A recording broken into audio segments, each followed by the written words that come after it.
بسم اللہ الرحمن الرحیم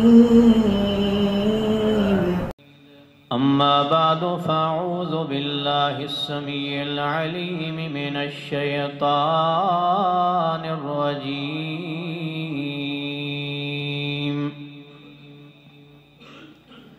من ہمزہ ونفخہ ونفثہ قد افلح من تزکا وذکر اسم ربہ فصلی بل تؤثرون الحیاة الدنیا والآخرة خیر وابقا ان هذا لفی الصحف الاولى صحف ابراہیم وموسیٰ۔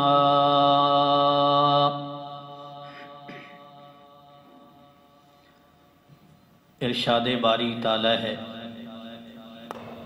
وہ آدمی کامیاب ہو جائے گا جس نے اپنے آپ کو پاک کر لیا اور اپنے پروردگار کا نام یاد رکھا اور نماز پڑھتا رہا۔ لیکن صورتحال یہ ہے کہ تم دنیاوی زندگی کو ترجیح دیتے ہو، حالانکہ آخرت کی زندگی دائمی، ابدی، باقی رہنے والی ہے اور بہت بہتر ہے۔ یہ باتیں پہلے صحیفوں میں بھی مذکور تھیں قرآن مجید سے پہلے، مثال کے طور پر حضرت ابراہیم کے صحیفے اور حضرت موسیٰ علیہ السلام کے صحیفے۔ ذی وقار حضرات، آج کی گزارشات کا تعلق ہے فکر آخرت سے، آپ کہہ سکتے ہیں دنیا سے بے رغبتی سے، اور یہ بھی کہہ سکتے ہیں عمل کے اندر بہتری پیدا کرنا، مقدار کے اعتبار سے بھی اور معیار کے اعتبار سے بھی۔ اس میں کوئی شک نہیں ہے، میں جو آپ کے سامنے گزارشات ذکر کرنے لگا ہوں، ذکر کرنے والا اس وقت کا کوئی آدمی بھی ہو وہ خود بھی شرمسار ہو جائے گا۔ میں تو ویسے گناہگار ہوں۔ ہر آدمی کو آپ یوں کہہ سکتے ہیں کہ وہ شرم و حیا اپنے بارے میں پاس و لحاظ رکھے بغیر یہ معلومات لوگوں کے سامنے ایک بار رکھ دے۔ ممکن ہے کسی ایک کو سبق مل جائے۔ بات یہ ہے، آخرت اور موجودہ انسان، ان دونوں کا آپس میں کوئی تعلق نہیں ہے۔ مجھے پتہ ہے کہ میں نمازیوں سے ہم کلام ہوں، میں ایسے لوگوں سے کلام کر رہا ہوں جن کے بارے میں میرا ظن یہ ہے کہ وہ نیکوکار ہیں۔ میں بات اپنی اور آپ کی کر رہا ہوں۔ جو لوگ برے ہیں وہ تو بڑے عرصے سے برے لوگ زمین اور آسمان برداشت کر رہے ہیں۔ بات ہو رہی ہے موجودہ زمانے کے نیکوکاروں کو دیکھ کر۔ آخرت اور موجودہ انسان، ان دو کا آپس میں تعلق دور تک نظر نہیں آتا۔ اگر ہم حقیقت کو سمجھ لیں، اگر یہ تصور مضبوط ہو جائے کہ ہم نے مرنا ہے، مرنے کے بعد ہمارا کیا ہونا ہے۔ حضرت جابر بن عبداللہ رضی اللہ تعالیٰ عنہ کہتے ہیں، ویسے یہ آپ اندازہ کر لیں کہ آج ہم جو پانی ایک مرتبہ غسل کرنے میں صرف کرتے ہیں، یہاں سے ہم اندازہ لگا سکتے ہیں ایک غسل کرتے وقت ہم جو پانی بہا دیتے ہیں، یہ پانی نبی کریم صلی اللہ علیہ وسلم کا ایک مہینے کا بجٹ ہوتا تھا پانی کا۔ آپ تو آدھے گلاس پانی سے وضو کر لیا کرتے تھے، 2 گلاس پانی سے نہا لیا کرتے تھے۔ جابر بن عبداللہ کہتے ہیں میرے مہمان بنے۔ کون؟ فخر دو عالم تھے صلی اللہ علیہ وسلم۔ اور اس امت کے پہلے نمبر پہ آنے والے آدمی تھے ابوبکر صدیق، اور دوسرے نمبر پہ آنے والے تھے عمر فاروق رضی اللہ تعالیٰ عنہ۔ یہ میرے مہمان بنے۔ ایک روایت میں ہے، اس میں تھوڑا سا ضعف ہے، لیکن وہ اس روایت کی روشنی میں اس کو بھی بیان کیا جا سکتا ہے کہ یہ تینوں ہستیاں اپنے گھروں سے بھوک کے مارے نکل آئی تھیں۔ بھوک نے اتنا ستایا کہ گھر میں کچھ اچھا نہیں لگ رہا تھا، باہر نکل آئے۔ تو جابر بن عبداللہ نے ضیافت کی، پانی اور کھجور۔ یہ ہمارے ہاں بندہ ایک دن کھجور کی پلیٹ پیش کر سکتا ہے، میں عرب کی بات کر رہا ہوں۔ پانی اور کھجور، ہماری اگر اس طرح کی ہم ضیافت پیش کریں تو وہ کیا ہوگی؟ پانی اور روٹی کے ٹکڑے۔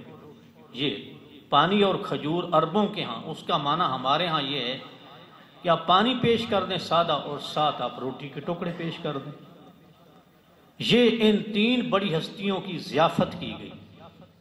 آپ صلی اللہ علیہ وسلم نے پانی پیا، کھجوریں کھائیں، اور کیا فرمایا؟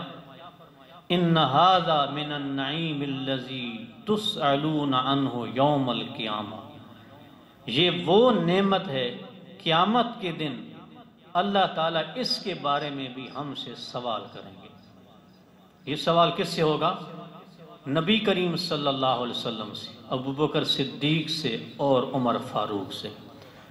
یہاں سے آپ اندازہ کر سکتے ہیں کہ ہم کہاں کھڑے ہیں، جنہوں نے نعمتوں کی کثرت ہے، اتنی کثرت ہے ناقابل بیان ہے حضرات، ناقابل بیان ہے نعمتوں کی کثرت۔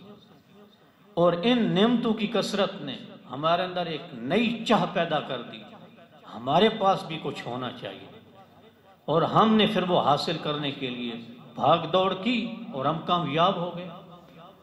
ہر ایک کے پاس دنیا کی بڑی مقدار ہے، بڑی مقدار ہے۔ آپ صلی اللہ علیہ وسلم نے تو ایک علامت بیان کی نا کہ ایک آدمی اپنے گھر میں ہو اور امن میں ہو اور اس کے پاس ایک دن کا راشن ہو۔ آپ صلی اللہ علیہ وسلم نے فرمایا وہ یوں سمجھے کہ ساری کی ساری دنیا اس کے سامنے رکھ دی گئی ہے، جس کے پاس یہ چیزیں ہیں۔ تو بات حضرات یہ ہے کہ اگر اللہ تعالیٰ نے نعمتوں کی کثرت ہمیں دی ہے، نعمتیں تو ہم نے استعمال کرنی ہے، اس میں تو کوئی شک نہیں ہے، لیکن پھر اعمال کا ایسا سلسلہ ہونا چاہیے کہ ہم قیامت کے دن بھی کامیاب ہو جائیں۔ دیکھیں حضرت ابوبکر صدیق رضی اللہ تعالیٰ عنہ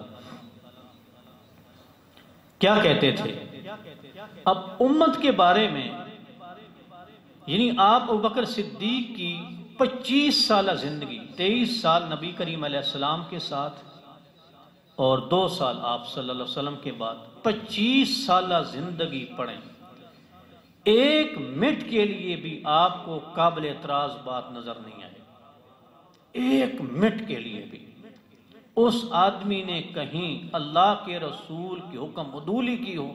سبحان اللہ، اللہ نے اس کے مقدر میں ہی نہیں رکھا تھا کہ یہ ہمارے پیارے پیغمبر کی بات سے حکم عدولی کر جائے۔ اتنا بڑا، اور یہ صرف ابوبکر صدیق تھے جن کے بارے میں آپ علیہ السلام نے کیا فرمایا تھا؟ میں ان کے احسانات کا جواب نہیں دے سکتا۔ اس آدمی نے مجھ پہ اسلام کے معاملے میں اتنے احسانات کر دیے ہیں۔ یہ ابوبکر صدیق رضی اللہ تعالیٰ عنہ کیا کہا کرتے تھے؟ وَدِدْتُ أَنِّي شَارَةٌ فِي جَبِّ ابْنِ مومن، کاش مومن کے پہلو میں اگنے والا میں ایک بال ہوتا، مومن کے پہلو میں اگنے والا میں ایک بال ہوتا، مجھے کوئی شعور نہ ہوتا، یہ مجھے موت کے عالم میں، موت کے سکرات میں مبتلا نہ ہونا پڑتا، قبر میں دفن نہ ہونا پڑتا، حشر کے میدان میں حاضر نہ ہونا پڑتا۔ یہ ابوبکر صدیق رضی اللہ تعالیٰ عنہ کا نظریہ ہے، کس چیز کو سامنے رکھ کر؟ آخرت کو سامنے رکھ کر۔ کوئی ایک طالب علم آپ بتا دیں، آج کل یہ جو خاص طور پہ سائنس کے حوالے سے علم ہے نا، جو اپنے ٹیسٹ سے پہلے، انٹرویو سے پہلے بالکل ٹینشن فری ہو، بڑی تیاری کی ہوگی، لیکن پاس اور فیل دونوں چکر ہوں گے۔ اس میں کوئی شک نہیں کہ ابوبکر صدیق رضی اللہ تعالیٰ عنہ آپ کی امت میں ان سے زیادہ آخرت کی تیاری کوئی نہیں کر سکتا۔ لیکن احساس کیا ہے؟ بھائی اللہ کے سامنے حاضری دینی ہے، اللہ کے سامنے حاضری دینی ہے۔ ابوبکر صدیق رضی اللہ تعالیٰ عنہ اپنے آپ کو سمجھانے کے لیے یہ شعر پڑھا کرتے تھے، لا تزال تنعا میتا حتی تکونہ، تو اعلان کرتا رہتا ہے لوگوں کی فوتگیوں کا یہاں تک کہ تیری فوتگی کا اعلان ہو جاتا ہے۔ وقد یرج الفتى الرجا یموت قبلہ، نوجوان اپنی امیدوں کی بڑی بڑی لسٹ تیار کرتا ہے، لیکن ایک امید بھی پوری نہیں ہوتی کہ اللہ کے سامنے کھڑا ہو جاتا ہے۔ یہی ابوبکر صدیق رضی اللہ تعالیٰ عنہ کیا کرتے تھے کہ کاش میں درخت ہوتا جسے کاٹ دیا جاتا اور جسے چر لیا جاتا، سرے سے میں شعور والا انسان ہی نہ ہوتا۔ تو آپ ان گزارشات کی روشنی میں یقیناً ہمیں اپنی ذات کا اندازہ تو کرنا پڑے گا۔ ایک دن ابوبکر صدیق رضی اللہ تعالیٰ عنہ کے سامنے ایک پرندہ شکار کر کے لایا گیا۔ حضرات انہوں نے کیا کہا؟ انہوں نے کہا جو شکار کیا جاتا ہے، جو درخت کاٹا جاتا ہے، کیا مراد؟ شکاری شکار کرنے کے لیے گیا، کوئی آدمی درخت کاٹنے کے لیے گیا، ضرورت تھی۔ ابوبکر صدیق کہتے ہیں اس کا معنی ہے کہ شکار کے پہ جتنا ٹائم لگے گا، درخت کاٹنے پہ جتنا ٹائم لگے گا، اللہ تعالیٰ کی تسبیح، اس نے سبحان اللہ کہنا تھا، اللہ کا ذکر کہنا تھا، وہ ضائع ہو گیا۔ کام تو کرنا پڑتا ہے، اس میں کوئی شک نہیں۔ ابوبکر صدیق یہ کہنا چاہتے ہیں کہ انسان کے 24 گھنٹے یہ اللہ کے لیے ہیں، 24 گھنٹے اللہ تعالیٰ کے لیے ہیں۔ اس میں جو وہ خارجی کام کرے گا وہ کرنا تو پڑتا ہے۔ میں نے کچھ گزارشات گزشتہ سے پیوستہ خطبہ میں کی تھیں، اگر آدمی اللہ تعالیٰ کے ساتھ تعلق مضبوط کر لے تو امور دنیا بھی انسان کے لیے عبادت بن جاتے ہیں۔ لیکن جب آدمی دنیا کی بے رغبتی، بے ثباتی پہ بات کر رہا ہوتا ہے تو وہ یہ ضرور کہتا ہے کہ جتنے ہمارے جابز ہیں، بزنس ہیں، کاروبار ہیں، یہ سارے کے سارے، آپ صلی اللہ علیہ وسلم نے فرمایا نہیں تھا کہ جو کچھ مجھے پتا ہے اگر تمہیں پتا چل جائے؟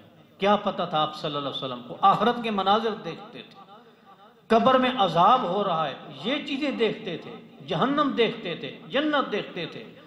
آپ صلی اللہ علیہ وسلم فرماتے اگر تمہیں بھی یہ پتا چل جائے لَضَحِكْتُمْ قَلِيلًا، تمہاری ہنسیاں بند ہو جائیں، وَلَبَكَيْتُمْ كَثِيرًا، تمہارے رونے کے وقت بڑھ جائیں، رونا شروع کر دو، وَلَخَرَجْتُمْ إِلَى السُّعُودَاتِ، اور تم آبادیوں کو چھوڑ کر ویرانوں کی طرف نکل جاؤ، اور اپنی بیویوں کے ساتھ گھر میں رہنا، رات گزارنا، یہ چیز بھی چھوڑ دو کہ کوئی آپس میں بات کرنا پڑے گی، حق زوجیت ادا کرنا پڑے گا، چلو اللہ تعالیٰ کا ذکر کرتے ہیں۔ یہ سارے حقوق ہیں اللہ تعالیٰ کے، لیکن جب آدمی آخرت کو دیکھتا ہے تو ان سب کو ذکر کیا جاتا ہے کہ یہ سب دنیا کی چیزیں ہیں، اور ان دنیا کی چیزوں کو آپ آخرت کا ذریعہ بنانے کی کوشش کریں۔ معلوم نہیں، کیونکہ مختلف جگہ پہ آپ کو پتہ ہے کچھ درس و تدریس کا سلسلہ جاری رہتا ہے، تو حضرت معاذ بن جبل اور ابو موسیٰ اشعری، آپ صلی اللہ علیہ وسلم نے ان دونوں کو میں نے بات بیان کی تھی، یمن کی طرف بھیجا۔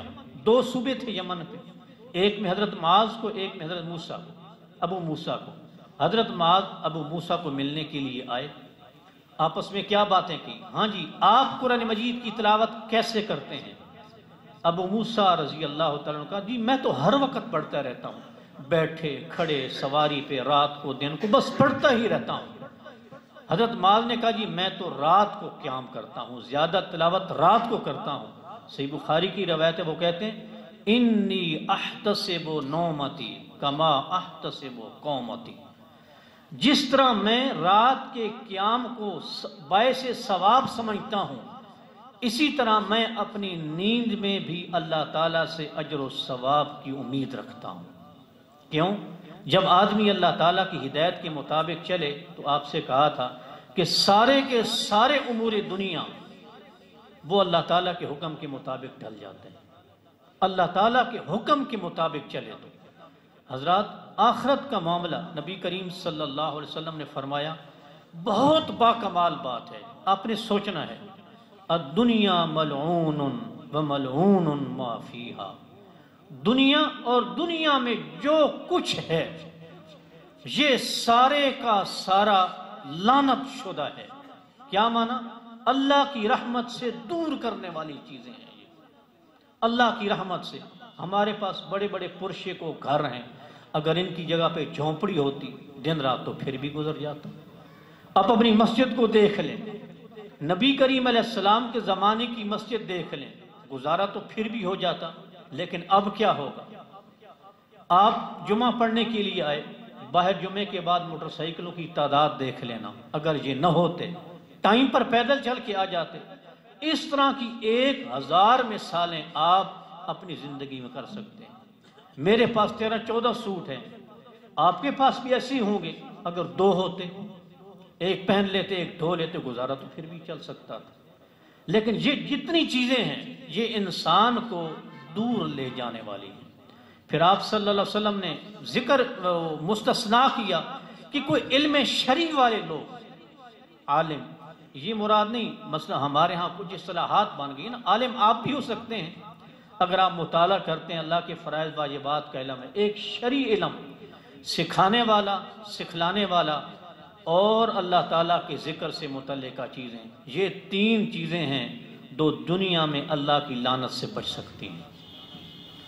تو بات ذکر کی تھی ابوبکر صدیق کے اقوال سے، یہی ابوبکر صدیق کہتے ہیں، ابکو فإن لم تبکو فتباکو، رویا کرو اللہ کے سامنے۔ اور یہ جو رونے کا تصور ہے، ہماری ساری کی ساری باتیں یہ ہمارے ہاں بڑی خامی پائی جاتی ہے، بڑی خامی پائی جاتی ہے۔ نبی کریم علیہ السلام صحابہ کرام کو بھی کئی نمازوں کے بعد سنتے مسجد میں نہیں پڑھنے دیتے تھے۔ ہماری ساری باتیں جلوتوں میں ہیں، لوگوں کے سامنے ہیں، جو کچھ کرتے ہیں، یہ انسان کے لیے نقصان دہ پہلو ہے۔ مفید پہلو یہ ہے کہ آپ خلوت میں بھی بیٹھا کریں، رات کا قیام یا کوئی اور ٹائم بنا لیں اللہ تعالیٰ کے سامنے۔ ابوبکر صدیق کہتے ہیں اگر رونا نہ آئے تو رونے والا منہ بنا لیا کرو، رونے والا منہ بنا لیا کرو، اللہ تعالیٰ کی ذات کو ادراک کرنے کی کوشش کریں۔ اللہ تعالیٰ کتنی بڑی ذات ہے، کتنی بڑی ذات ہے، اتنی بڑی ذات کے باوجود انسان کسی انسان سے 2 روپے مانگتے وقت بھی شرم اور جھجک محسوس کرتا ہے، اور اللہ تعالیٰ سے 1 صدی کے گناہ معاف کرواتے وقت جھجک محسوس نہیں کرتا۔ یہ اللہ تعالیٰ نے تعلق بنایا ہوا ہے اپنے بندے کا اور اپنے ماں بہن۔ حضرات اللہ تعالیٰ کے سامنے ہم اپنے آپ کو کتنا پروموٹ کریں گے کہ اللہ تعالیٰ کے سامنے ہم رونا شروع کر دیں گے۔ ایسے تو صحابہ کرام اور بعض سلف صالحین گرم اور تپتی زمین پر جب دھوپ عروج پہ ہوتی تھی گرمی، اس وقت وہ باہر کھڑے ہو جاتے تھے، باہر کھڑے ہو جاتے تھے کہ ہمیں ذرا احساس ہو کہ قیامت کے دن کیا ہوگا، جب آدمی اس کا اتنا پسینہ نکلے گا کہ پسینہ زمین پہ گرتے اٹھتا اٹھتا اٹھتا اس کے ناک تک آ پہنچے، اتنی گرمی ہوگی۔ یہ احساس پیدا کرنے کے لیے، اور امت کے دوسرے نمبر پہ آنے والے سیدنا عمر بن خطاب رضی اللہ تعالیٰ عنہ کیا کہتے ہیں؟ حاسبوا انفسکم قبل ان تحاسبوا وزنوا انفسکم قبل ان توزنوا، کہ محاسبے والے دن سے پہلے خود اپنا حساب کتاب کر لو۔ آدمی کے سامنے ہوتا ہے معاملہ، لیکن یہ بات ضرور ہے کہ اسے شریعت کا ادراک ہو، کچھ صحابہ کرام کی زندگیوں کا پڑھا ہوا ہو، کچھ سلف صالحین کو بھی جانتا ہو کہ وہ اپنی زندگیاں ان معاملات میں کیوں فنا کر دیتے تھے۔ اور پھر کہتے ہیں کہ اپنا وزن خود کر لو قبل اس کے کہ اللہ تعالیٰ کے ہاں تمہارا وزن کیا جائے۔ اعمال کا وزن کیا جائے گا، نام اعمال کا وزن کیا جائے گا، آدمی کے اپنے وجود کا وزن کیا جائے گا۔ کیا ہمیں پتہ نہیں ہے؟ دنیا کے معاملے میں جس چیز کو چھیڑیں، آپ سے آپ کی اولاد کے بارے میں پوچھا جائے، مجھ سے پوچھا جائے، میں بتا سکتا ہوں۔ اچھا میری باقی دنیاوی حیثیت کیا ہے، آئندہ کیا ہوگا، میں آپ کو بتا سکتا ہوں۔ آخرت کے بارے میں کیا ہم جج نہیں کر سکتے؟ کر سکتے ہیں۔ سیدنا عمر بن خطاب رضی اللہ تعالیٰ عنہ کا دوسرا قول ہے، جالسو التوابین، اللہ کی طرف توبہ کرنے والے لوگوں کے ساتھ بیٹھا کرو، ان کی مجلسیں تلاش کیا کرو۔ فَإِنَّهُ أَرَقُّ شَيْءٍ أَفْئِدَةً، اگر کسی آدمی نے دل میں نرمی پیدا کرنی ہے، نیک لوگوں کے ساتھ بیٹھ جایا کرے۔ اگرچہ ضمانت کچھ دوسرا ہے، اور یہ قانون ہر ایک کا ہر دوسرے کے بارے میں ہے۔ آپ سے میں نے گزارش کی تھی، کسی کی خوبیاں شمار کرنا چاہو بہت ہیں، کسی کی خامیاں شمار کرنا چاہو 5 10 12، ہم آپس میں پھر وہی بات کر رہا ہوں کہ میرا خطاب ہے نیکوکار لوگوں سے۔ 5 10 امور ہی آپ شمار کر سکیں گے، اللہ تعالیٰ کی سپرد کر دیں۔ لوگوں کی نیکیاں دیکھ کر ایک دوسرے کا قرب تلاش کرنے کی کوشش کریں۔ سیدنا عثمان رضی اللہ تعالیٰ عنہ جب قبر کا ذکر دیکھیں، سیدنا عثمان رضی اللہ تعالیٰ عنہ کی کچھ خوبیاں منفرد ہیں، کچھ خوبیاں وہ کرام کو بھی ملی ہیں، لیکن یہ ان کی زیادہ منفرد ہیں کہ آپ صلی اللہ علیہ وسلم نے یہ بھی فرما دیا تھا بعض موقعوں پہ کہ عثمان آج کے بعد آپ جیسے مرضی زندگی گزاریں، فرما برداریاں کریں نہ کریں، نافرمانیاں کریں نہ کریں، اللہ نے تیری قسمت میں کامیابی اور اپنی بخشش کا فیصلہ کر دیا ہے۔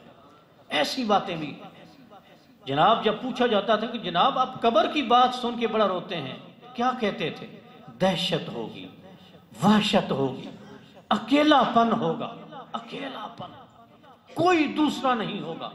اتنے روتے تھے کہ داڑھی پھینک جاتی تھی۔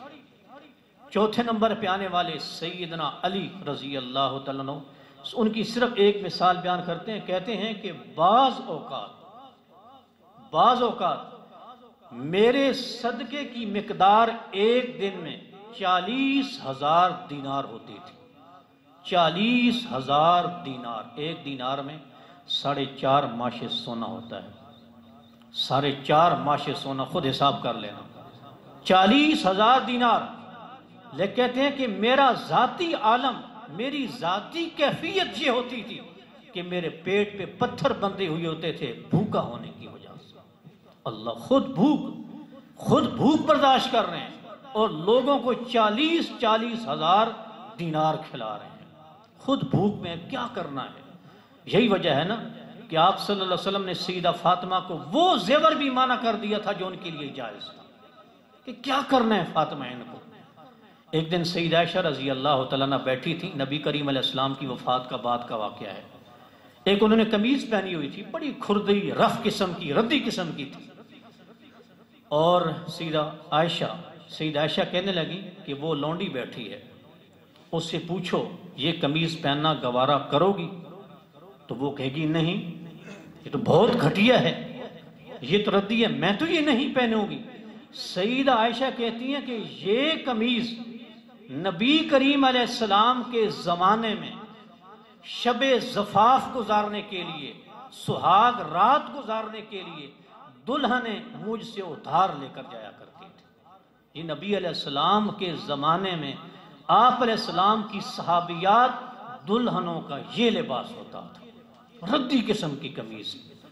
لیکن آپ صلی اللہ علیہ وسلم نے تو کسی کے ساتھ اس معاملے میں کسی کی ٹینشن ہی نہیں لی۔ فقر و فاقہ کی جو کیفیتیں صحابہ کرام نے دیکھی، خدا کی قسم ہے زمین اور آسمان شرما جائے۔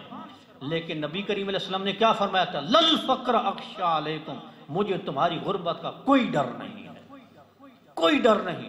اور یہ بھی فرمایا اگر تمہیں پتہ چل جائے کہ غربت کی وجہ سے اللہ پاک آپ کو کیا کچھ عطا کرنے والا ہے، تو آپ کا یہ ارادہ ہوگا کہ اللہ تعالی ہماری غربت میں اور اضافہ کر دے۔ لیکن آپ علیہ السلام نے پھر یہ بھی ساتھ ٹینشن لی کہ مجھے ٹینشن اس بات کی ہے کہ دنیا اپنے خزانوں کے منہ تمہارے لیے کھول دے گی اور تم مبتلا ہو جاؤ گے. خدا کی قسم آج کوئی بھی نہیں بچ سکا، آج کوئی بھی نہیں بچ سکا. ولیمے کی بات کریں، ہمارے پروگراموں کی بات کریں، جس کے ساتھ ہماری شناسائی ہے اس کی ضیافت کیسے ہوتی ہے. اللہ تعالیٰ کے لیے ہمارے گھر میں کون آتا ہے جس کے ساتھ ہماری ذاتی شناسائی نہیں ہے، ہو بھی وہ غریب، اس کے ساتھ ہم سلام کیسے لیتے ہیں. اس چیز کو ہی دیکھ لیں، خدا کی قسم ڈوب مرنے کا مقام ہوتا ہے. تو یہ خلفائے راشدین تھے جن کے بارے میں ہمارا نظریہ کیا ہے؟ جنتی ہے. ہمارا نظریہ کیا ہے؟ وہ جنتی ہیں. اتنا مضبوط نظریہ ہے کہ ہم یہ کہتے ہیں یا اللہ اگر 4 خلفاء جنت میں نہیں جائیں گے تو ہم بھی نہیں جائیں گے. اتنا مضبوط نظریہ ہے. لیکن ان کی کیفیت حضرات یہ تھی. کیوں تھی حضرات؟ آخرت کا معاملہ بہت سخت ہے. جب لوگ سفارش کے لیے جب اٹھیں گے نا قبروں سے، حضرات عرصہ بیت جائے گا، کوئی قیادت نہیں ہوگی، کوئی سیادت نہیں ہوگی، عرصہ بیت جائے گا. پھر آخر کوئی لوگ جمع ہو گئے، بھائی کیا کریں؟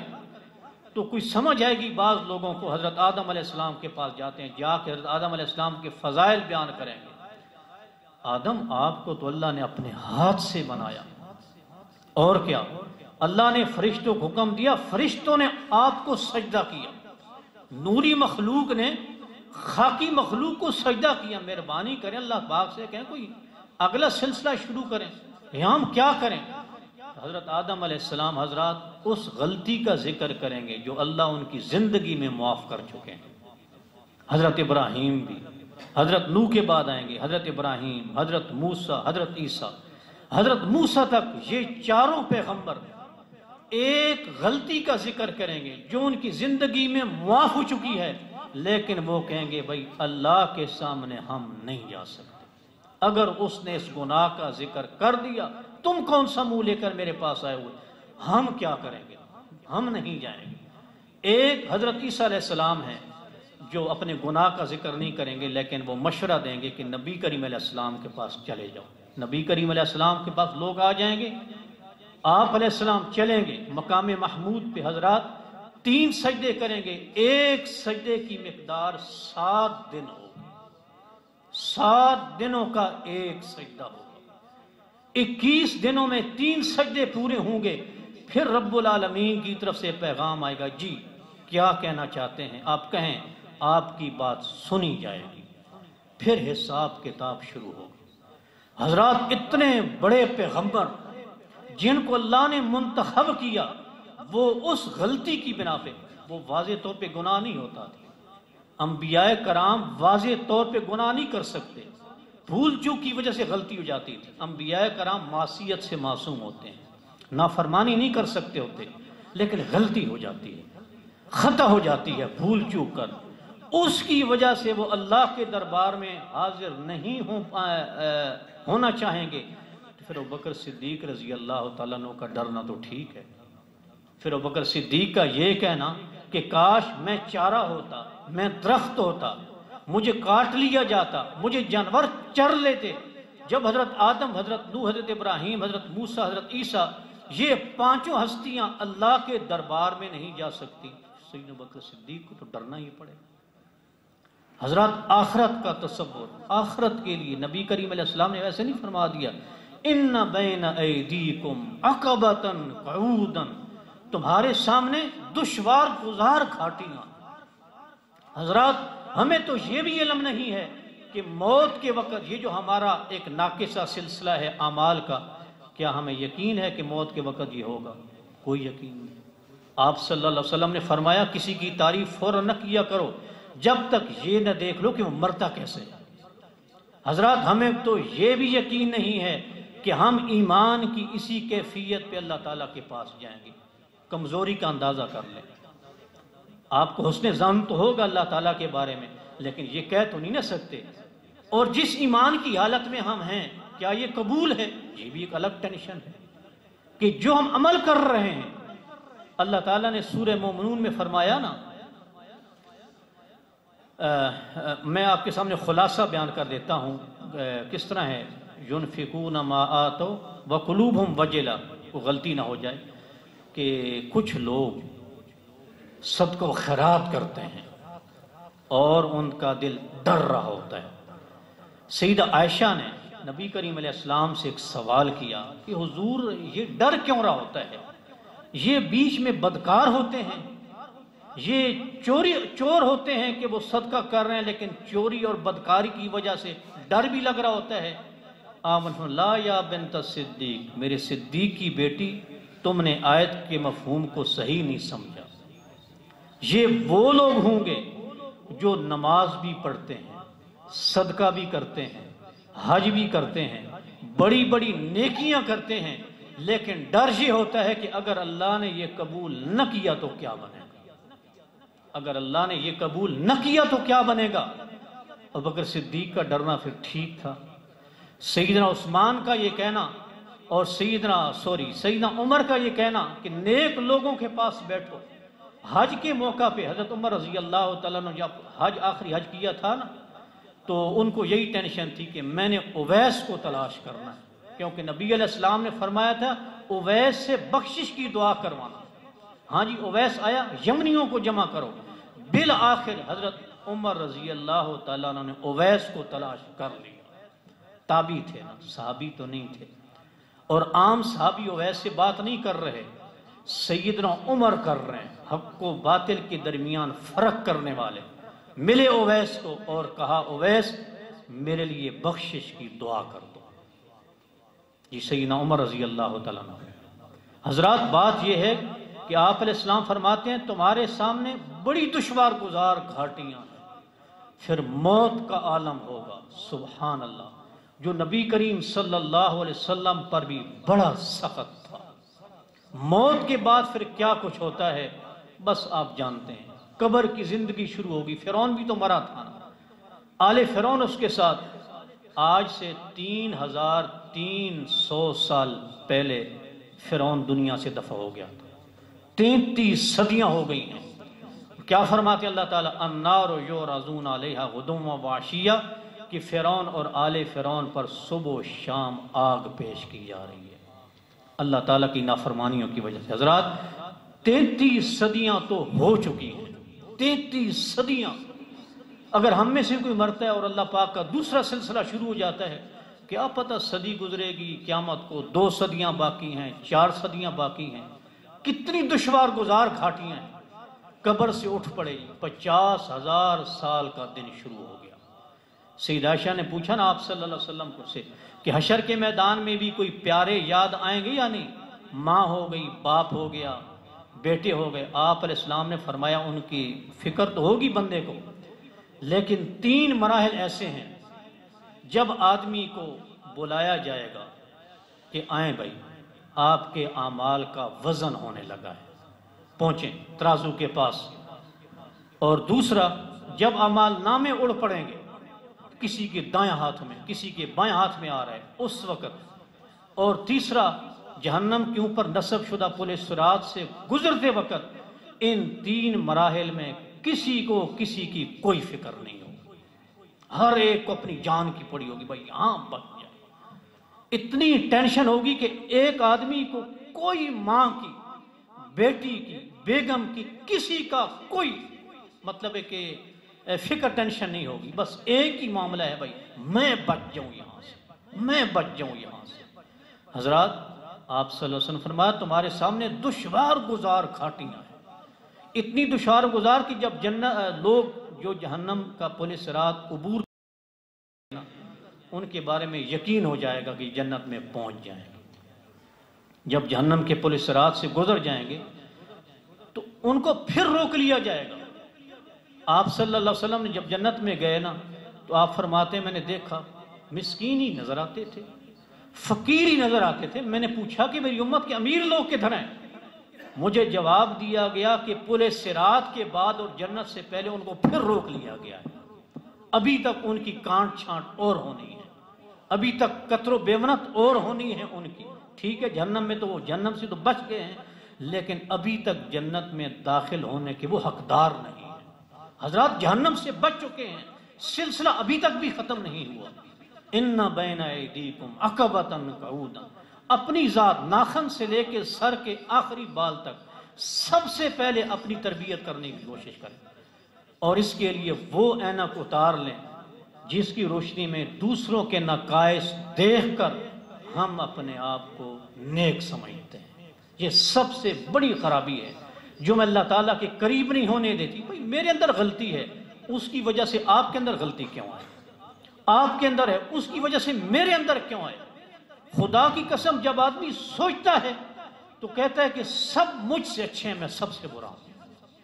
اسی وجہ سے آپ صلی اللہ علیہ وسلم نے فرمایا نا، جب آپ نے فرمایا تھا کہ عمل کرتے رہو لیکن جنت میں داخل وہ تو اللہ کی رحمت سے ہی ہونا ہے، تو صحابہ کرام نے پوچھا دیکھیں بھئی ہم اپنے اعمال کی بنا پر نہیں جنت میں داخل ہوں گے، لیکن ہمارے عمل اللہ کی رحمت کا سبب بنے گے، اللہ کی رحمت کا سبب بنیں گے، وگرنہ یہ جو ہمارا توشہ ہے اعمال کا، یہ تو اس قابل نہیں ہے کہ ہمیں ہمیشہ کے لیے جنت دے دی جائے۔ ایک گھر بنانے کے لیے دنیا میں 20 سال محنت کرنی پڑتی ہے، پھر بندہ ایک گھر بناتا ہے جس میں یہ بھی یقین نہیں ہوتا کہ 2 منٹ گزارنے یا 2 سال گزارنے۔ پھر آخرت وہ چند برسوں کے لیے تو نہیں ہی ہے، وہ تو زندگی بھر ہمیشہ کے لیے دوام، رب بھی راضی، سب کچھ ملے گا بھی صحیح۔ یہ دنیا میں تو رب راضی ہوتا ہے جب عام طور پہ دنیا نہیں ملتی، تو اللہ کا قانون تو یہی ہے، ہمارے ساتھ بھی اللہ پاک نرمی والا معاملہ فرما دیں۔ جی تو کون سی بات سے بات نکالی تھی؟ جی آپ علیہ السلام نے فرمایا کہ اللہ کی رحمت سے داخل ہوگے۔ صحابہ کرام نے پوچھا جی حضور آپ کے پاس تو بڑے عمل ہیں نا، بڑے عمل ہیں نا۔ آپ علیہ السلام نے فرمایا بھائی میں بھی اس وقت تک جنت میں نہیں جا سکتا جب تک میرے لیے اللہ رحیم ثابت نہیں ہوگا، میرا بھی جنت میں جانے کے لیے رحمت اللہ کی ضروری ہوگی۔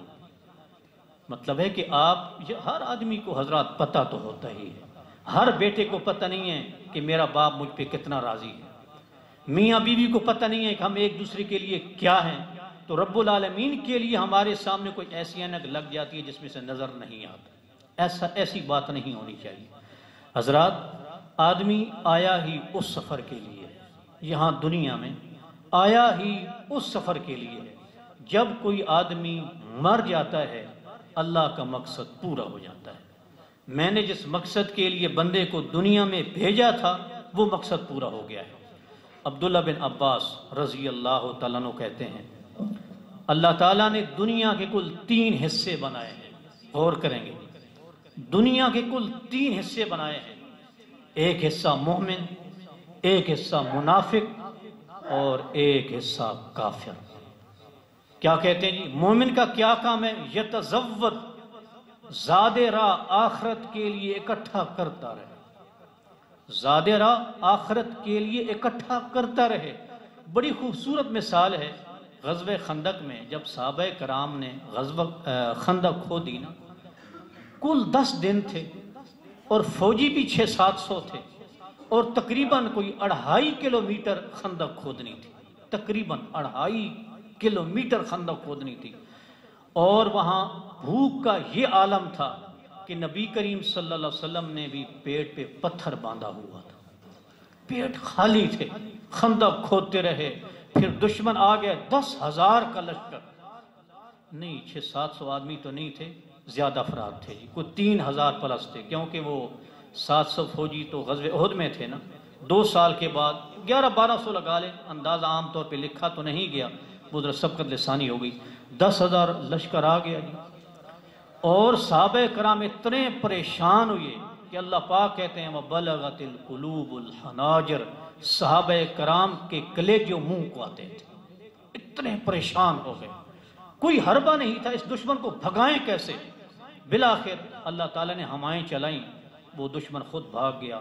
جب صحابہ کرام مدینہ واپس پہنچے، جبرائیل امین آ گئے کہ بنو قریظہ کی طرف جانا ہے، بنو قریظہ کی طرف۔ نبی علیہ السلام نے وہ آہنی لباس اتارا تھا، جبرائیل امین آ گئے، آپ نے اتار دیا، ہم نے تو نہیں اتارا، چلو جی نکلو، نکل پڑے۔ کوئی ایسی بات نہیں کہ جی یہ ہم نے غزوہ خندق لڑا ہے، اتنے پرابلم، اتنی مصیبتیں، ایسی کوئی بات نہیں۔ صبح کو بھی اللہ مطالبہ کر سکتے ہیں، دوپہر کو بھی کر سکتے ہیں، شام کو بھی کر سکتے ہیں۔ یہ نہیں پچھلے 10 دنوں میں 1000 روپے بطور صدقہ دیا تھا تو اب 1 مہینہ اس طرح گزرنا چاہیے، یا جو بھی ہے عبادت حضرات جتنی آپ کر سکتے ہیں۔ عبداللہ بن عباس کہتے ہیں کہ مومن کا کیا کام ہے؟ تو شے آخرت جمع کرتا رہے، اور منافق کا کیا کام ہے؟ اندر پلید کے اندر پلیدگی ہوتی ہے نا، نجاست، اور باہر سے اپنے آپ کو مزین کرتا رہے۔ میں بڑی شے ہیں جی، میں مسلمانوں کے ساتھ ہوں، میں ایسے ہوں، جس طرح ہم ایک دوسرے کی عجیب سی تعریفی شروع کر دیتے ہیں۔ منافق کا کام ہے اوپر سے اپنے آپ کو ٹھیک رکھے، اوپر سے اپنے آپ کو ایسا رکھے کہ پروٹوکول دیا جائے، اور کافر ایک ہی کام کرتا ہے، جتنا مرضی کھا پی لو، یہ سلسلہ ختم ہونے والا ہے۔ کافر کا یہ کام ہے جو مرضی کھائے پیے، کیونکہ یہی اس کی جنت ہے، یہ اس کی جنت ہے۔ نبی کریم صلی اللہ علیہ وسلم نے فرمایا کہ اگر اس دنیا کی قیمت اپنی ذات کا اندازہ لگائیں، اپنی گاڑی کو دیکھ کر، اپنی کوٹھی کو، جاب کو، بزنس کو دیکھ کر اپنی خوش قسمتی کا فیصلہ نہ کیا کریں۔ آپ صلی اللہ علیہ وسلم فرماتے ہیں کہ اگر اللہ کے ہاں یہ دنیا مچھر کے پر کے برابر ہوتی، کوئی ویلیو ہوتی اس کی، کوئی اہمیت ہوتی، اللہ تعالیٰ ما سق اللہ الکافر شربۃ ماء، اللہ تعالیٰ نے کافر کو ایک گھونٹ پانی کا بھی نہیں پلانا تھا، ایک گھونٹ پانی کا، کہ میں نے نہیں پلانا۔ کیوں؟ اس دنیا کے میرے ہاں اہمیت ہے۔ وہ کیوں دیے جا رہا ہے؟ اہمیت کوئی نہیں ہے، اس دنیا کی اہمیت اللہ تعالیٰ کے سامنے نہیں ہے حضرات۔ اس لیے سب کچھ، یعنی سب نافرمانیوں کے باوجود اللہ پاک ہمیں سب کچھ عطا کرتے جا رہے ہیں، سب کچھ عطا کرتے جا رہے ہیں۔ اور یہ جو ہمارے اندر ایک اور خرابی ہے نا، کیا؟ کمپرومائز کرنا۔ میرا آپ حضرات کے بارے میں نا، یعنی مقام حیات کے لوگوں کے بارے میں ظن بڑا اچھا ہے۔ میں آپ کو سچی بات بتاؤں، آپ سے میری محبت زیادہ ہے۔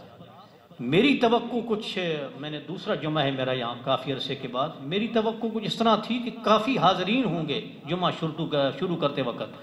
یہ جو جمعہ شروع ہونے کے بعد حضرات آتے ہیں نا، یہ اللہ کے یہاں کوئی خاص ویلیو نہیں رکھتے، سمجھے بات؟ تو کمپرومائز میں کر رہا تھا نا بات، تو کیوں آپ لیٹ آئے؟ کمپرومائز کر گئے۔ کسی نے بچے کو لانا تھا، کسی کو مطلب دکان بند کرتے کرتے لیٹ ہو گیا، کوئی ڈیوٹی سے لیٹ ہو گیا، کوئی کیسے، کوئی ویسے۔ پوچھے نا آدمی، ہاں جی آپ کیوں لیٹ آئے؟ جی میں وضو کر رہا تھا۔ کوئی باقی وضو کے بغیر آئے ہیں؟ آپ غسل کر رہے تھے، وہ باقی غسل کے بغیر آئے ہیں؟